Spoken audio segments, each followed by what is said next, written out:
Damn.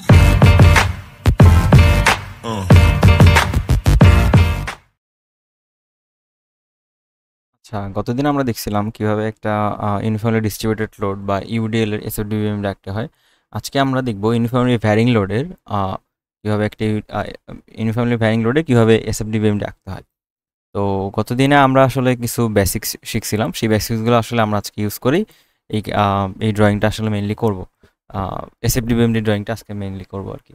তো যাই হোক, আমি গতদিনে বলছিলাম যে এখানে আমাদের একটা লোডিং কন্ডিশন আছে। হ্যাঁ, এটা একটা লোডিং কন্ডিশন আছে, এখানের মধ্যে বলছে যে draw the share force and bending moment diagram for the following figure.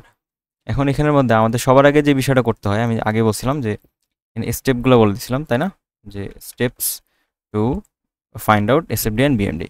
তো এখানের মধ্যে সবার আগে আমি বলছিলাম, মনে আছে কিনা সবার? তো সবার আগে আমাদের সাপোর্ট ডিরেকশনগুলো বের করতে হয়। হ্যাঁ, সবার আগে সাপোর্ট ডিরেকশনগুলো বের করতে হয়। তো সাপোর্ট ডিরেকশনগুলো বের করার সময় আমি আসলে আমরা উপরে যে লোডিংটা আছে সেই লোডিংটা দেখেই সাপোর্ট ডিরেকশনগুলো বের করব। তারপরে হইলো আমরা এখানের মধ্যে আমাদের এই যে সাপোর্ট ডিরেকশনগুলো কোনটা, এখানে একটা আর ওয়ান আর আর টু আছে, এই দুটা বের করব। এখন এই যে এখানের মধ্যে আমরা আর ওয়ান আর টু কীভাবে ভ্যালুটা বের করি এখানে দেখাই। এখানে এটা নিউমেরিক্যাল না, নিউমেরিক্যাল অ্যানালাইসিসগুলো আমি একটু পরে করতেছি। এসএফডিবিএমডি শুরু যেহেতু করছি ভগ্নাংশবাদে, তো এটা একদম বেসিক্স থেকে শুরু করলেই আমার মনে হয় যে সবার ভালো হবে। নিউমেরিক্যাল দিকে না গিয়ে বেসিক্স থেকে শুরু করে পরে নিউমেরিক্যালের দিকে আগানো যাবে। তো যাই হোক, আমরা যেটাতে ছিলাম সেখানে আসি। তো সাপোজ আমি মনে করলাম এখানে আমার আর ওয়ান একটা ভ্যালু আছে, এখানে আর টু একটা ভ্যালু আছে, আর এখানে উপরে আমার ডাব্লিউ লোড আছে। হ্যাঁ, তো এখানে মোটামুটি আমার ডাব্লিউ লোড আছে। হ্যাঁ, তো এই যে ডাব্লিউ লোডের কারণে আমার এই যে এইটুকু এইটুকু পরিমাণ ডাব্লিউ লোডের কারণে আমার এখানে আর ওয়ান একটা ভ্যালু আসবে, এখানে আর টু একটা ভ্যালু আসবে। আমি এখানে বলছিলাম যে আমার এই সাপোর্টের ডিরেকশনটা কোন দিকে, এই আর ওয়ানের ডিরেকশনটা কোন দিকে। আমি একটু দেখি আর ওয়ানের ডিরেকশনটা, যদি আমি একটু তাকাই ভালো মতো, দেখবো যে আমার এই আর ওয়ানের ডিরেকশনটা ড্রপটা একটা প্রবলেম, লক করা যায় কিনা আমি জানি না, তবে মানে আমার কাছে প্রবলেম মনে হয় এটা। যাই হোক, এই যে একটু সরাই, এটা একটু ডিলিট করে দিই। হ্যাঁ, তো তো এখানের মধ্যে এই যে আর ওয়ান আর আর টু, এই আর ওয়ান আর আর টু এর ভ্যালুটা আমাদের কি আছে সেটা আমি কিন্তু এখন বের করতেছি না, আমি ভ্যালুর দিকে যাচ্ছি না, আমি শুধু জাস্ট আমাদের বেসিক্সের দিকে আগাচ্ছি। তো আমাদের এই আর ওয়ানের ভ্যালুটা কীরকম, আর ওয়ানের একটা নির্দিষ্ট ভ্যালু থাকবে, রাইট? আর সেই ভ্যালুটা কোথায়, উপরের দিকে উঠতেছে না? সেই ভ্যালুটা আমার এই উপরের দিকে উঠতেছে, এই উপরের দিকে উঠতেছে। তো আমি আসলে এই যে আমার 0 পয়েন্ট থেকে, এটা আমার 0 পয়েন্ট থেকে আমি এই উপরের দিকে উঠবো।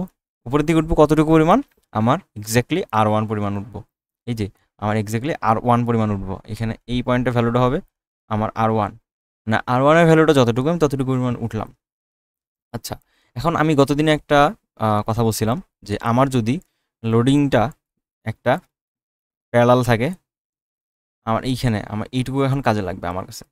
কারণ আমার কাছে এইটুকু কাজে লাগবে, আমি এইটুকু জায়গায় নিয়ে চলে আসি, তাহলে আসলে আমাদের জন্য আজকে বুঝতে ইজি হবে। আমি এটা কপি করে নিই।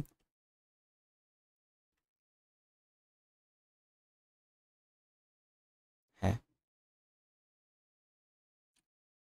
তো কপি করে নিয়ে নিছি। এখন আমাদের কাছে এইটুকু যদি আমরা বুঝতে পারি, তাহলে আসলে আমাদের কাছে এসএফডি আমার আমার আমার মনে হয় যে অনেক ইজি লাগবে। তো যেসব জিনিস লাগে না আমি সেসব জিনিসকে ডিলিট করে দিচ্ছি। তো এইটা সবাই একটু নোট করে নেওয়া উচিত, যে আমার মতে যে এটা আসলে একদম বেসিক যেহেতু, তো নোট করে নেওয়া উচিত। আচ্ছা, গতদিনে আমি এটা বলছিলাম যে আমার লোডিং কন্ডিশনে যদি প্যারালাল থাকে বা 0 ডিগ্রি থাকে, তাহলে আমার এসএফডিটা হয় ইনক্লাইন্ড লাইন, মানে 1 ডিগ্রি ইনক্লাইন্ড লাইন। আর হইলো আমার একটা, যে আমার বিএমডিটা হয় হলো 1 ডিগ্রি কার্ভ। এটা আমার এসএফডি, বিএমডি হয় হলো আমার 1 ডিগ্রি কার্ভ। হ্যাঁ, ফর প্যারালাল লোডিং, হ্যাঁ প্যারালাল লাইন বা প্যারালাল লোডিংয়ের জন্য। কিন্তু আমার যদি আমার লোডিং কন্ডিশনটাই থাকে এরকম ইনক্লাইন্ড লাইন, হ্যাঁ, ইনক্লাইন লাইন লোডিং কন্ডিশনটা কখন হয়, এই যে আমি দেখতে পারবো এখন, এই যে ইনক্লাইন লাইন লোডিং কন্ডিশন, এই যে আমার এটা ইনক্লাইন লাইন লোডিং কন্ডিশন। এই যে আমি যদি দেখি তাহলে দেখবো যে এটা আমার একটা incline straight line loading condition. Straight line আছে না, মানে আমার লোডিং কন্ডিশনটা এরকম। আমরা ইউডিএল ইউভিএল সবাই চিনি। তো এই যে আমারটা, এটা একটা স্ট্রেট লাইন। হ্যাঁ, তো তো ইনক্লাইন্ড স্ট্রেট লাইন যদি আমার লোডিংয়ের সময় থাকে, লোডিংয়ের সময় যদি আমার ইনক্লাইন্ড স্ট্রেট লাইন থাকে, তাহলে আমার শিয়ার ফোর্স ডায়াগ্রামটা হবে আমার 1 ডিগ্রি কার্ভ। দেখি তো, আমার যদি এইটা থাকে লোডিংয়ে, এটা আমি ব্র্যাকেটে লোড লিখে দেখি, তাহলে আমার 1 ডিগ্রি কার্ভ হবে এসএফডি, আর 2 ডিগ্রি কার্ভ হবে বিএমডি। ওকে, তাহলে আমি আবার বলতেছি, যদি আমার প্যারালাল কোনো একটা লোডিং কন্ডিশন থাকে, তাহলে এসএফডি হয় হলো আমার ইনক্লাইন্ড লাইন, আর 1 ডিগ্রি হয় হলো আমার বিএমডি, বেন্ডিং মোমেন্ট ডায়াগ্রাম। আর যদি কখনো আমাদের এরকম ইনক্লাইন্ড লাইন থাকে লোডিংটাই, তাহলে অবশ্যই 1 ডিগ্রি কার্ভ হবে এসএফডি, আর হলো 2 ডিগ্রি কার্ভ হবে বিএমডি। ওকে, আচ্ছা, এখন আমরা এইটার সাথে মিলাই যে আমাদের আসলে কীরকম হচ্ছে ব্যাপারটা, আমাদের ব্যাপারটা কীরকম হচ্ছে। আমাদের কাছে এটা একটা ইনক্লাইন্ড স্ট্রেট লাইন না? হ্যাঁ, আমাদের কাছে এটা একটা inclined straight line. Inclined straight line যখন হচ্ছে, তখন আমার লোডিং কন্ডিশনটা যদি ইনক্লাইন্ড স্ট্রেট লাইন হয়, তাহলে অবশ্যই আমার যেটা বিএমডি আঁকবো বা বেন্ডিং মোমেন্ট ডায়াগ্রাম আঁকবো, সেটা আমার অবশ্যই আমার মানে একটা 1 ডিগ্রি কার্ভ আসবে। হ্যাঁ, তো এই যে এখানে 1 ডিগ্রি কার্ভ লেখা আছে, এই যে 1 ডিগ্রি কার্ভ, এই যে 1 ডিগ্রি কার্ভ। তো এখন 1 ডিগ্রি কার্ভটা কোথায় পাবো? আমি এখান থেকে পাবো, এই যেখান থেকে যেই R1 পয়েন্টে আমি সেখান থেকে পাবো।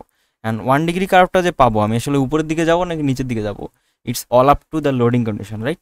তো আমরা সবাই জানি লোডিং কন্ডিশনে দেখি তো নিচের দিকে আসছে না, এই লোডিং ইউডিএল বা ইউভিএল নর্মালি নিচের দিকে থাকে। তো আসলে আমাদের এই যে এইখান থেকে শুরু করব, যেই R1 পয়েন্ট আছে সেখান থেকে শুরু করব, তারপরে আমার নিচের দিকে নামতে শুরু করবো, নামতে আমি নিচের দিকে নামে যাব। হ্যাঁ, নিচের দিকে নেমে যাব। হ্যাঁ, ঠিক আছে, নিচের দিকে নেমে যাব। কতটুকু পরিমাণ নামবো না নামবো এগুলো আসলে আমার ভ্যালু আমাকে ডিটারমাইন করে দিবে, বাট আমি এটাকে অ্যাজিউম করতেছি যে আমার এই পরিমাণ নামতে হবে। এই যে এখান থেকে শুরু করে আমাকে এই পরিমাণ নামতে হবে। হ্যাঁ, তো মজার বিষয় হলো আমার এখানে তো আসলে দুইটাই লোড আছে, মানে একটা ইউডিএলই আছে, না ইউভিএল আছে, সরি, একটাই ইউভিএল আছে। তো একটা ইউভিএল থাকার কারণে আমার এখানে R1, এই R2, এইখানে আমি এইটা কোনায় পাবো R1 এর ভ্যালু, আর এই যে এখানে পাবো আমি R2 এর ভ্যালু। ওকে, এখানে পাবো R2 এর ভ্যালু। তো আমি সুন্দর মতো R2 এর থেকে উপরে উঠে যাবো। এই যে আমি উপরে উঠবো কেন? কারণ এই যে R2টা উপরের দিকে আছে, রাইট? তো আমি যে দেখতে পাচ্ছি R2টা আমার উপরের দিকে আছে, এই উপরের দিকে থাকার কারণেই মেইনলি আমার হলো আমার এই যে লোডিংটা বা আমার এসএফডিটা এরকম হবে, আমার এসএফডিটা এইরকম হবে, উপরের দিকে উঠে যাবে। এটা আমার এসএফডি, মানে আমার শিয়ার ফোর্স ডায়াগ্রামের ভ্যালুটা এরকম। আচ্ছা, এরপরে আমাদের তো এটা এসএফডি হলো, রাইট? আমি এখানে আসলে লিখতে ভুলে যাই কোনটা কি, এটা একটা এসএফডি। ওকে, এখন আমরা একটু বিএমডির দিকে আগাই। বিএমডির দিকে আগাবো কীভাবে? বিএমডিটা আসলে আমাদের এসএফডিটাই ঠিক করে দিবে, যে এসএফডিটাই আমাদের বলে দিবে যে আসলে আমাদের কী অবস্থা, আমরা আমাদের বেন্ডিং মোমেন্ট ডায়াগ্রামটা কীরকম হবে না হবে। তো এই তো আমি এখান থেকে আমার একটা লাইন টেনে নিলাম, একটা জিরো লাইন, সরি, হ্যাঁ, জিরো লাইন টেনে নিলাম। এই যে জিরো লাইনের জিরো এটা। তো আমি এটা আসলে বিএমডি আঁকতেছে লিখে দিই, বিএমডি আঁকতেছি। হ্যাঁ, তো আমি গতদিন বলছিলাম আমি উপরটাকে পজিটিভ ধরতেছি আর নিচেরটাকে নেগেটিভ ধরতেছি। এই অল আপ টু আস, যে আসলে আমরা কীভাবে পজিটিভ নেগেটিভ ধরবো না ধরবো। ওকে, তো এটা যেন মাথায় থাকে সবার। হ্যাঁ, তো এরকমভাবে। আচ্ছা, আজকে আমি একটা কাজ করব, আমি লেফট থেকে সবসময় তো দেখাই, আজকে রাইট থেকে দেখাবো। রাইট থেকে দেখাইলে আশা করি কিছুটা ক্ল্যারিটি পাওয়া যাবে। একটু সময় বেশি লাগবে, বাট ক্ল্যারিটি নেওয়াটা খুব জরুরি। তো যাই হোক, আমার কাছে এইটুকুর এরিয়া বের করা লাগবে, রাইট? এইটুকুর এরিয়াটা কীভাবে পাবো? আমি পাবো হলো আমার যেই কার্ভেচারের এরিয়াটুকু আছে সেটুকু। আমি এরিয়ার দিকে যাচ্ছি না, আমি জাস্ট খালি রাখবো হলো আমার ভ্যালুর দিকে যাচ্ছি না, সেহেতু আসলে আমি রাখবো এরকমভাবে। তো যাই হোক, আমাদের এখন যেটা লাগবে সেটা হলো এইটুকুর এরিয়া লাগবে। হ্যাঁ, ভ্যালুর দিকে আগাচ্ছি না, কিন্তু আমার এইটুকুর এরিয়া লাগবে। তো এই যে এইটুকুর এরিয়া থাকার, এইটুকু কি এরিয়া পাবো কীভাবে? এই যে এইটুকু আমার লেন্থটা বের করতে হবে, পরে এইটুকুর কার্ভেচারটা দিয়ে আমার লেন্থটা বের করতে পারবো। তো মানে এরিয়াটা বের করতে পারবো, সরি। তো এরিয়াটা বের করার পরে আমাদের যে বিষয়টা থাকবে, আমাদের তখন এরকম হবে যে এটাকে যদি আমি পজিটিভ ধরি, তাহলে এটা আমার নেগেটিভ, তাই না? মানে নিচের দিকে আমি নেগেটিভ ধরছি। হ্যাঁ, এখন দেখি তো আমার এই এরিয়াটুকু, মানে প্রথম এরিয়াটুকু পজিটিভ নাকি নেগেটিভ? প্রথম এরিয়াটুকু আমার পজিটিভ এরিয়া। তাহলে আমি এই উপরে যেহেতু পজিটিভ ধরছি, তার মানে আমার এই যে এখানে কোনো একটা জায়গার মধ্যে আমার সেই যেই পজিটিভিটির ভ্যালুটা বা বেন্ডিং মোমেন্ট ভ্যালুটা চলে আসবে। আচ্ছা, আরেকটা জিনিস আমি গতদিন বলছিলাম, যেখানে বেন্ডিং মোমেন্ট শিয়ার ফোর্স ডায়াগ্রামের ভ্যালু 0, সেখানে বেন্ডিং মোমেন্টের ভ্যালু ম্যাক্সিমাম। আমি তাও লিখে দিই, যেখানে যেখানে SFD is 0, সেখানে আমাদের BMD is maximum। ওকে, আমি এখানে সব ইংলিশে লিখছি আসলে। এখানে we know, হ্যাঁ, we know where the SFD বা shear force diagram is 0, the value of shear force diagram, এখানে লেখা যায় value of shear force diagram is 0, there the bending moment diagram is maximum, the value of bending moment diagram is maximum। এখন দেখি আমরা আসলে কি করতেছি। আমাদের এই যে shear force এর ভ্যালুটা এখানে 0 না? হ্যাঁ, shear force এর ভ্যালুটা এখানে 0, তাহলে এখানে আমাদের বেন্ডিং মোমেন্টের ভ্যালুটা ম্যাক্সিমাম আসবে। মানে আমার এখানে এইরকমভাবে আসবে। আচ্ছা, এখন উপরে উঠবে নাকি নিচে উঠবে? আমি আগে বলছি উপরে উঠবে না নিচে উঠবে, এটা আমাদের অল আপ টু আস। আমরা এখানে উপরে এইটুকু পজিটিভ এরিয়া, আমি যেহেতু উপরে পজিটিভ ধরছি তাইলে আমি উপরে দিছি। আমি যদি নেগেটিভ ধরতাম তাহলে আমি নেগেটিভ দিতাম। মানে হ্যাঁ, যদি একবারে একটু দেখাই দিই তাহলে ভালো হবে। হ্যাঁ, এই যে এখানের মধ্যে আমরা যদি এটাকে এরকমভাবে লিখতাম যে এইটা আসলে নেগেটিভ, এটা আসলে পজিটিভ, তাহলে কিন্তু আমাদের বেন্ডিং মোমেন্টের ডায়াগ্রামের ভ্যালুটা গত মানে একটু আগে যেটা রাখতেছিলাম, মানে পজিটিভ ধরে এরকম আসতেছিল, তাহলে নেগেটিভ ধরে এরকম আসবে। এই যে এরকম এখানে এটা এটা আসলে নেগেটিভ ধরে আসবে। ওকে, এটা আসলে ব্যাপার। পরে আবার এই দিক দিয়ে উপরে উঠে চলে আসবে, সেটা আলাদা বিষয়। বাট যেটা স্ট্যান্ডার্ড প্র্যাকটিস, আমি যেটা আসলে উপরে পজিটিভ ধরা নিচে নেগেটিভ ধরা, আমার কাছে মনে হয় যে এটা স্ট্যান্ডার্ড প্র্যাকটিস। তো এক্সেপশনাল কেস থাকতে পারে, সেটা আলাদা বিষয়। তবে এই যে আমি এখান থেকে শুরু করব 0 পয়েন্ট থেকে আমার বেন্ডিং মোমেন্ট ভ্যালুটা ম্যাক্সিমাম, এখানে আমি চলে আসলাম। বেন্ডিং মোমেন্ট ভ্যালুটা ম্যাক্সিমাম এখানে চলে আসলাম। আচ্ছা, এখন আমি কি করব? পজিটিভে যাব নাকি নেগেটিভে যাব? মানে এখন আমাকে তো 0-র দিকে যাইতে হবে, রাইট? তো 0-র দিকে যাওয়ার জন্য আমাকে এই যে এখানে যাইতে হবে না? দেখি এইটার ভ্যালু, এই যে এই এরিয়াটুকুর ভ্যালু কি নেগেটিভ না? এই এরিয়াটুকুর ভ্যালুই আমার নেগেটিভ। তো নেগেটিভ হওয়া মানে আসলে আমার এই যে পজিটিভ বেন্ডিং মোমেন্ট ভ্যালু থেকে আমাকে এই ভ্যালুটা কমাই নিয়ে আসা। কতটুকু পরিমাণ কমবে সেটা আসলে আমার এই যে 0 দিকে মিলিতে হবে এইখানে। আচ্ছা, এখানে একটা জিনিস লিখতে আমি ভুলে গেছি, সেটা হলো এইটা এরকম, যে এটা আসলে আমার একটা 1 ডিগ্রি কার্ভ। এটা আমাদেরকে বলে দিতে হবে পরীক্ষার হলে, যে আমাদের যে শিয়ার ফোর্স আর বেন্ডিং মোমেন্ট ডায়াগ্রামের ভ্যালুটা, সেটা আসলে একটা 1 ডিগ্রি কার্ভের ভ্যালু। এটা আসলে আমাদের যেহেতু একটা স্ট্রেট লাইন, আমি বলছিলাম যে এটা যেহেতু একটা স্ট্রেট লাইন, আমাদের এইটা একটা 1 ডিগ্রি কার্ভ, আর আমাদের এই যে বেন্ডিং মোমেন্টের ভ্যালুটা আমার একটা 2 ডিগ্রি কার্ভ। ওকে, তাহলে মনে থাকবে তো আমাদের। আশা করি সবার এটা ক্লিয়ার আছে। আচ্ছা, আমি একটু আগে যেটা বলছিলাম যে আমি আসলে 2 কেসই দেখাবো, ডান থেকে শুরু করবো বাম থেকে শুরু করবো। এতক্ষণ পর্যন্ত ভিডিওটা দেখলেই হবে। এরপরে আসলে যদি আমরা অনেকে চাই যে ক্ল্যারিটি চাইতে, তো ক্ল্যারিটি চাওয়ার জন্যই এরপরের অংশটুকুকে দেখাটা ভালো। আমি আসলে এরপরের অংশটুকু যা কাজ করছি জাস্ট মিরর করে দিব। কেন? কারণ আমি পজিটিভ উপরে ধরবো, নেগেটিভ নিচে ধরবো। হ্যাঁ, তো আমি এটা একটু ছবিটা নিয়ে আসি, ছবিটা নিয়ে আসে এখানে রাখি। হ্যাঁ, তো আমি এবার করব যেটা, সেটা হলো এরকম, যে আমি ডান পাশের থেকে শুরু করব। ওকে, হ্যাঁ, আমি এতদিন বাম পাশ থেকে শুরু করছিলাম, এখন ডান পাশ থেকে শুরু করব। হ্যাঁ, তারপর হইলো আমার এই এতদিন আমি বাম পাশ থেকে শুরু করছিলাম, রাইট? স্ট্যান্ডার্ড প্র্যাকটিস আমি বলছিলাম বাম পাশ থেকে। অনেকে যদি এই পাশ থেকে শুরু করতে চায়, তাহলে এটা আর টুটা কোথায় আছে? আর টুটা উপরের দিকে আছে। তো এই 0 পয়েন্ট থেকে আর টুটার দিকে উপরের দিকে উঠতে হবে, এখানে এখানে উঠতে হবে। তারপরে আমাদের এই যে লোডিং কন্ডিশনটা নিচের দিকে আছে, আমি বলছিলাম নিচের দিকে থাকলে নিচে নামবো, উপর থেকে নিচে নামবো। নিচে নামবো কীভাবে নামবো? এই যে কার্ভেচার করে নামবো, কার্ভেচার করে নামলাম, কার্ভেচার করে নামে এখানে পয়েন্ট পর্যন্ত চলে আসলাম। এখন এই যে এই কার্ভটা কত ডিগ্রি কার্ভ? এটা আমি এখনই বললাম, এই কার্ভটা আসলে 1 ডিগ্রি কার্ভ। এটা আসলে 1 ডিগ্রি কার্ভ, ঠিক আছে? 1 ডিগ্রি কার্ভ এটা প্রত্যেকটাই।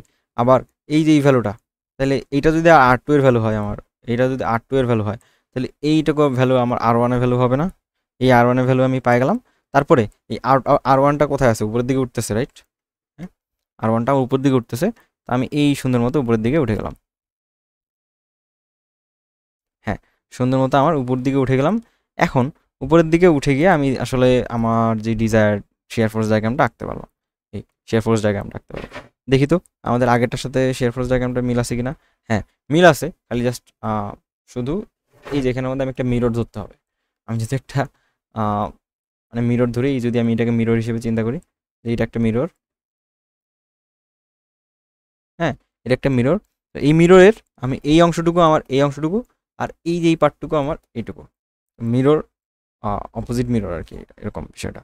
তো যাই হোক, আমাদের মোটামুটি শেয়ার ফোর্স ডায়াগ্রামটা আসলো। এখন বেন্ডিং মোমেন্ট ডায়াগ্রামটা দেখি। আমি আসলে লিখতে ভুলে যাই, এই যে এখানে এটা আসলে আমি এটা ছোট করে দিই। হ্যাঁ, জুমটাকে আনলক করে এখানে যা যা আছে সব আমি এখান থেকে মিশাই দিই। মিশাই দিব না, ছোট করে দিব। হ্যাঁ হ্যাঁ, এটা সিলেক্ট হয়ে গেছে। আচ্ছা,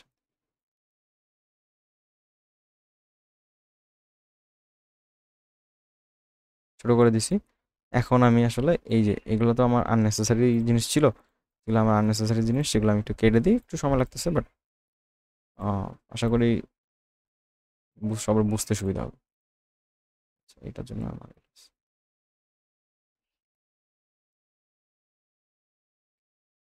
হ্যাঁ, তো আমি এখানে এই যে মিররটা দরকার নাই।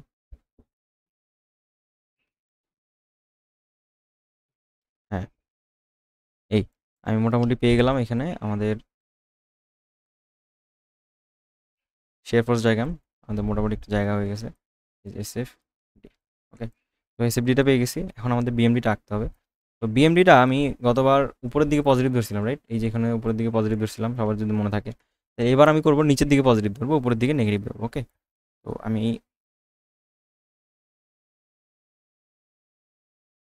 এই তো আমি ধরবো এবার নিচের দিকে পজিটিভ, উপরের দিকে নেগেটিভ। তো উপরে নেগেটিভ, নিচে পজিটিভ। হ্যাঁ, তো আমি এখন এইটুকু বোঝার আগে আমাকে বুঝতে হবে যে আমি আসলে কোনখানে পজিটিভ ধরছি। এসে শেয়ার ফোর্স ডায়াগ্রামটার মধ্যে কোন দিকে পজিটিভ ধরছি। শেয়ার ফোর্স ডায়াগ্রাম যদি উপরে পজিটিভ ধরি, তাহলে নিচেরটাতে নেগেটিভ। ওকে, আর যদি এটা আসলে উল্টাটা, তো আমাদের এই যে এইটুকুর এরিয়া পজিটিভ এরিয়া না, তাহলে আমার শেয়ার ফোর্স ডায়াগ্রামটা এরকম আসবে না, মানে বেন্ডিং মোমেন্ট ডায়াগ্রামটা এখানে কোনো একটা পয়েন্টে আমার শেয়ার ফোর্সের ভ্যালুটা, বেন্ডিং মোমেন্টের ভ্যালুটা আসবে ম্যাক্সিমাম, তাই না? কারণ আমার এই যে এই এরিয়াটুকু যদি পজিটিভ হয়, যদি আমি এই এরিয়াটুকুকে A1 বলি, হ্যাঁ আমি একটু ক্লিয়ার করে দিই। এই যে এই এরিয়াটুকুকে আমি যদি A1 বলি, তাহলে এই A1টা একটা পজিটিভ A1 না, A1 ইকুয়াল টু পজিটিভ না। তো এই পজিটিভ A1টা হওয়ার কারণে আমার এই যে শেয়ার বেন্ডিং মোমেন্টের ভ্যালুটা নিচের দিকে নামলো, নিচের দিকে নেমে এই যে জিরোতে মিলে যেতে হলো, এই যে জিরো। ওকে, তাহলে আমি এই জিরো থেকে পজিটিভ ভ্যালুটাতে চলে আসলাম। তারপরে আমার এই যে এইটা একটা নেগেটিভ, সরি একটা নেগেটিভ। এখন আমি যেহেতু নিচের দিকে আছে পজিটিভেতে, তাহলে আমাকে নেগেটিভে যেতে গেলে উপরের দিকে উঠতে হবে। এই যে আসলে তখন আমি এরকমভাবে দিকে জিরোর দিকে চলে গেলাম, এই যে জিরোর দিকে চলে গেলাম।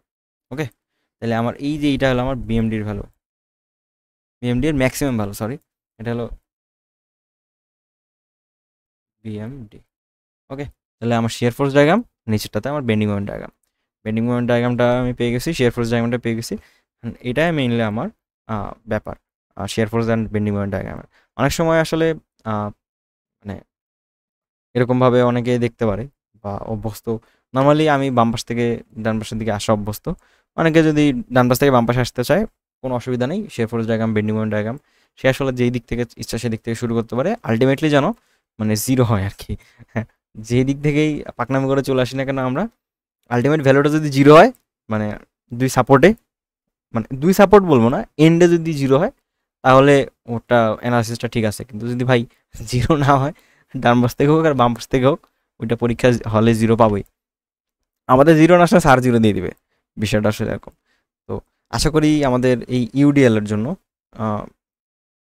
সরি ইউভিএল এর জন্য আমাদের এসএফডি আর বিএমডিটা ক্লিয়ার করা আছে। আর এরপরে একদিন আমরা দেখবো যে এই যে এটা একটা মজার ইউডিএল, মানে মানে মজার টাইপের। এটা আসলে আমি এর পরের দিন দেখাবো। এটা আসলে আমাদের দুইটাকে এইভাবে অনেকভাবে চিন্তা করা যায়, আবার অন্যভাবে চিন্তা করা যায়। যদি আমি এইটাকে একটা ইউডিএল চিন্তা করি এরকমভাবে, সেটাভাবে চিন্তা করা যায়। আবার এটাকে একটা ইউডিএল চিন্তা করি, সেটা একটা চিন্তা করা যায়। হ্যাঁ, তো সেই অনুযায়ী কীভাবে হয় না হয় আমি পরের দিন ভিডিওতে দেখাবো, এর পরের ভিডিওটাতে। তো সেই অনুযায়ী ধন্যবাদ সকলকে। হ্যাঁ, থ্যাংক ইউ।